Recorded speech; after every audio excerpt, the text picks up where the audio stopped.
Welcome to the microcosmic orbit, where geography is no longer stable and we are perpetually in the dark. Our circadian rhythms will need to find new references. The time now is 12 noon, Coordinated Universal Time, or UTC. It is 8 p.m. SGT and PHT, or otherwise known as UTC offset 8. It is 12 noon Greenwich Mean Time and 1 p.m. British Summer Time. Coordinated Universal Time is connected to the Earth's rotations and to a series of highly precise atomic clocks. Until 1972, GMT was the same as UTC, and my current location, just southwest of Greenwich longitudinal 0, would have represented a standard time, along with Zulu time, a military and aviation time zone. Other locations sharing the synchronicity with Zulu time include Accra in Ghana, Reykjavik in Iceland, Monrovia in Liberia, Dhaka in Senegal, and Denmarkshaven in Greenland. Whilst my geography locates me a few meters from the Greenwich meridian, I feel time-wise located elsewhere and wonder, if time has geography or is spatial, can the same be said for the body's clocks? And if so, where is the central or zero meridian? And what are the body's relative time zones? Is it dinner time or sleep time? One determined by the stomach, the other by the head. How do we measure corporeal time? We recognize time of birth and time of death, but what of the in-betweens, the befores and the afters, and what of suspension? Here, where the sun no longer dominates, a solar orbit is replaced instead by movements of the heart, the mind, the gut, and breath, linked to the movements of objects, ideas, and people. We are no longer in time, we are now out of time.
We are invited in, allowed access not by climbing a ladder, but through a different kind of fixed frame, with an allotted time, attic or store, collection or display.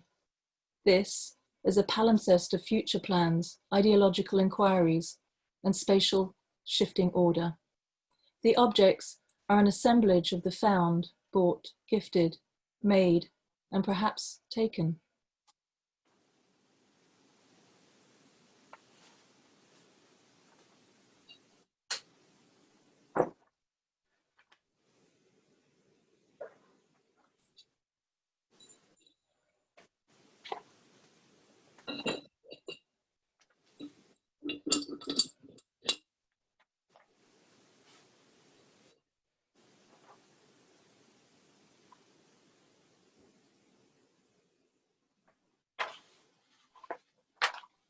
Above, a chandelier of wine glasses, saved from the celebrations of an inaugural embassy exhibition. To the side, a wooden vitrine, repurposed from science laboratory equipment, holds in place next to each other two gifted objects, a signed Tracy Emin beer bottle and a broken Manuel Ocampo glass, wrapped in paper. In front, a series of large green bottles. I am told they are called demijohns, used previously for storing and preserving wine, oils, and food. I have only ever seen them used in decorative displays or as containers for miniature gardens, with their own hermetically sealed, self-contained ecosystems. I once read a story about a man who had planted a seed inside one of these bottles in the 60s. He opened it again in 1972 to give it some more water, and then sealed it shut. 50 years on, the plants are still alive, surviving on recycled air, nutrients, and water. If we look behind these bottles, a small seated figure can be seen inside a glass dome. I believe it to be the figure of the Buddha, perhaps the laughing Buddha, but it's too far away to be sure.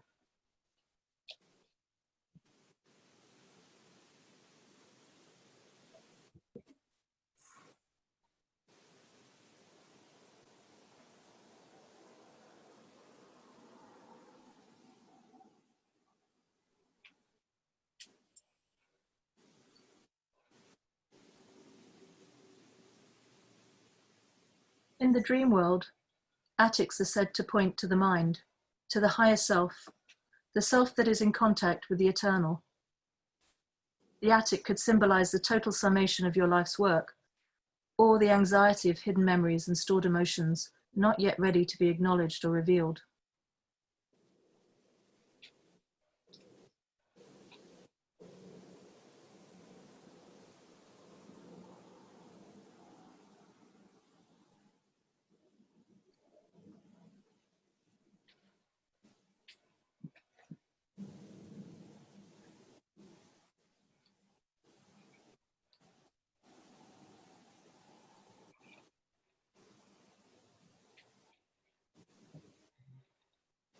It is not surprising then that the attic is also one of the best places to hide things you value, as well as a place where things get lost. There are numerous stories of forgotten Jackson Pollocks, long lost Rembrandts, and questionable Caravaggios being discovered or found tucked away in the dark recesses of an attic. The Caravaggio painting found in 2014 and sold last year had apparently been lost for over 300 years. Its resurfacing brought as much excitement as it did questions, and the authentication process did not have everyone convinced. The painting was eventually bought by a private collector. The attic owners remained anonymous, and the question of how it came to be in the attic of a French farmhouse was never resolved.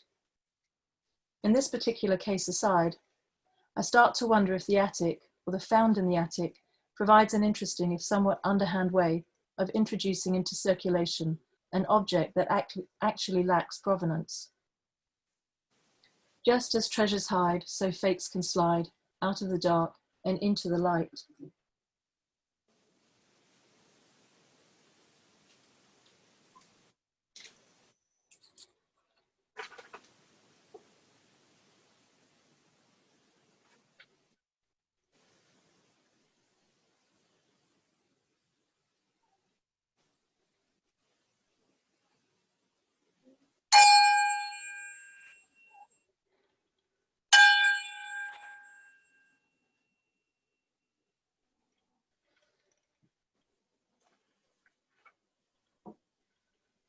Attics are slippery places.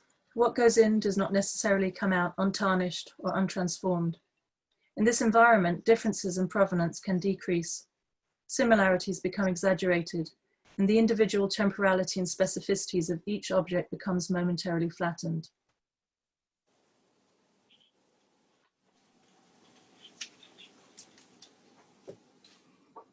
Water buffalo horns, used for ritual ceremonies in the Philippines, slide into horn-shaped wooden carvings from unknown locations. Baskets whose detailed weave often denote origin become generic, and stacked suitcases speak less of travel and desire, but more of weight and cultural baggage. This mask, a childhood horror, lost over time, but recently found in my parents' barang-barang, reminds me of how terrified it used to make me feel as a child. I always assumed it was from Malaysia, perhaps from a small indigenous group on the southwestern coast, where the shadowless spirits of animals and plants come out to join in ceremonies to scare evil beings away. I turn the mask around and read the inscription. It is difficult to decipher, let alone pronounce.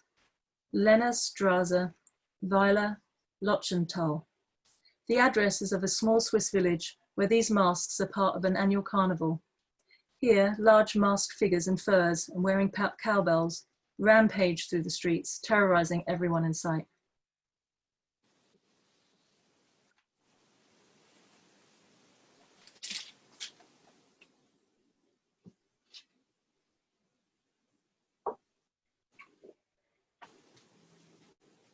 This non-mirror mirroring, or asymmetrical symmetry and equivalences, brings to mind the pattern of the palindrome and its misconceptions.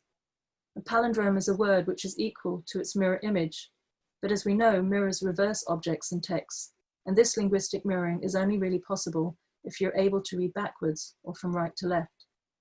It is the same, but it is also different. The Attic's effect of same but different has momentarily overlaid the Leon of Noel onto the Leon of my father. Called Leon in Hokkien, which means dragon, his name in England got shortened and pronounced as Leon, without the graceful long tail of a G at the end. This Leon is the person who over 60 years ago bought the Swiss mask while on a trip in Europe and took it back to Singapore, only for it to resurface recently from a cardboard box similar to those in the attic. The gravitational pull here seems weak. My mind jumps, and the boxes suddenly remind me of the envelopes we used to use, which were of the same color and called manila. Why manila, I wonder? It turns out that manila envelopes come from a type of plantain, a banana plant in the Philippines, which was pulped and turned into specialist papers, cord, ropes, and textiles. Manila folders, when they were first produced in the 1800s, were as heavy as cardboard and used for the protection of important documents.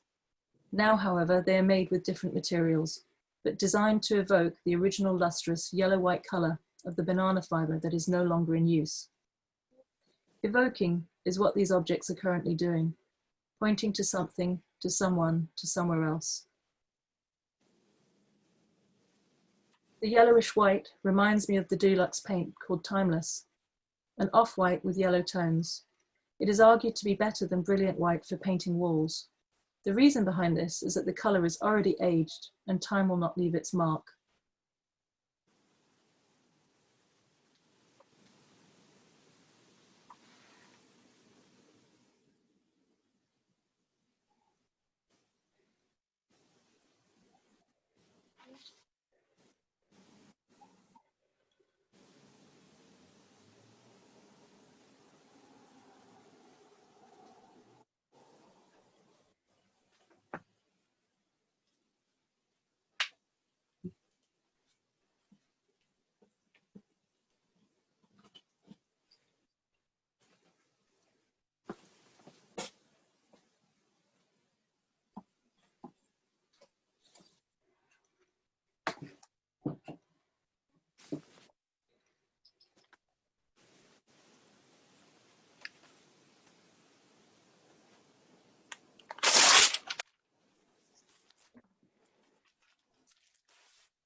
The history of archives, collections, hoards, is equally the history of what that which has got away, was lost, destroyed, discarded, erased, or forgotten. Dashing, hiding, intentional loss, burying things in the forest only to reappear at a later date takes effort. There is a delay, a chance for new knowledge, exploration, and new interpretations. There is also a risk, however, of a badly timed resurfacing. But what of finality? Is a definitive end possible, a full stop? Or is this too just another transformation, another interpretation, another metaphor,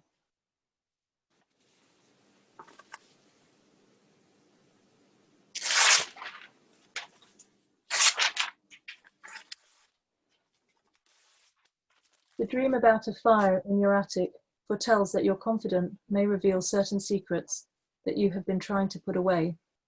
This spilled secret will burn to be dangerous. A burning house, on the other hand, becomes an offering for those who have left this world and are in need of a place to call home. In Taoist philosophy, the importance of what we can see or touch is often upturned to instead place emphasis on that which is not there, the non-thing, the hole in the center of the wheel's hub, the space within a teapot or vessel, the apertures cut into a room for doors and windows. While we may work and live with being, it is non-being that we use.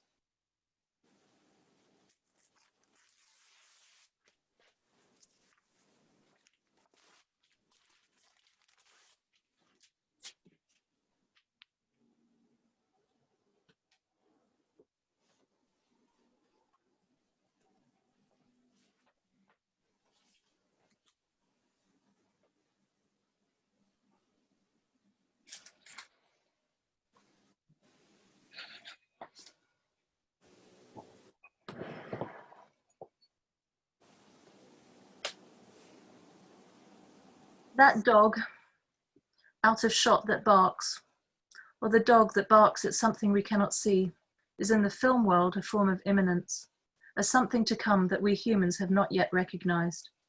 A stranger, perhaps, who will knock on the door, a spirit who will approach in the dark, an alien race that has always been surveying us but is about to make contact, a family member past but resurfacing in some form, or a virus that we cannot see.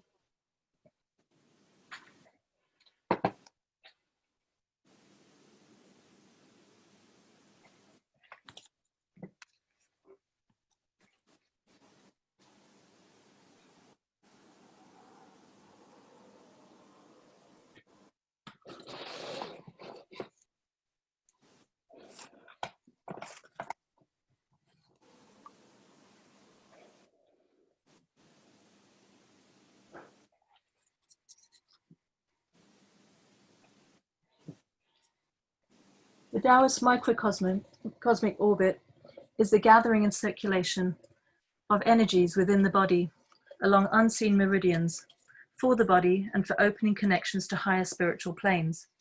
It is known as a circulation or gathering of light and understood as the first stage of cultivating the golden elixir of immortality. As a practice, it asks you to align your body to the energies of the universe, to connect to the orbiting electrons spinning inside us, to the spinning of the moon around the earth and the earth around the sun and the sun on its own axis.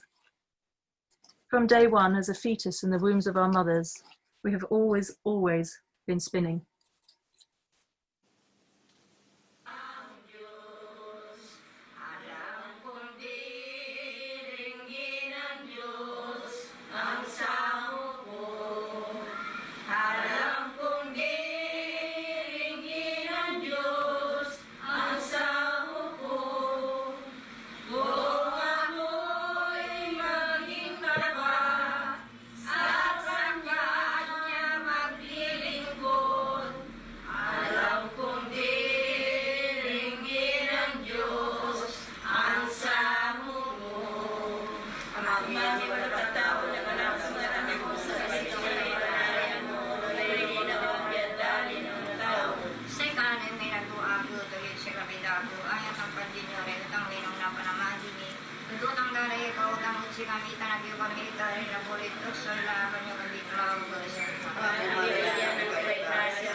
justifikasyo kami managkasalanan, natang tananin oras rin kami.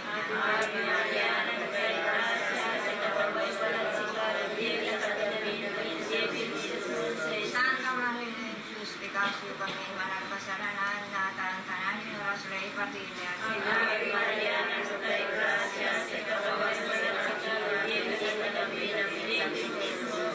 Santa Maria, justifikasyo kami managkasalanan, natang tananin oras rin patilya.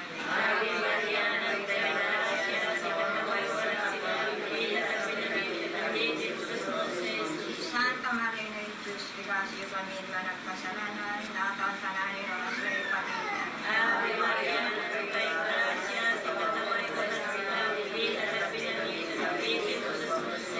Santa Maria, justifikasyo kami managkasalanan,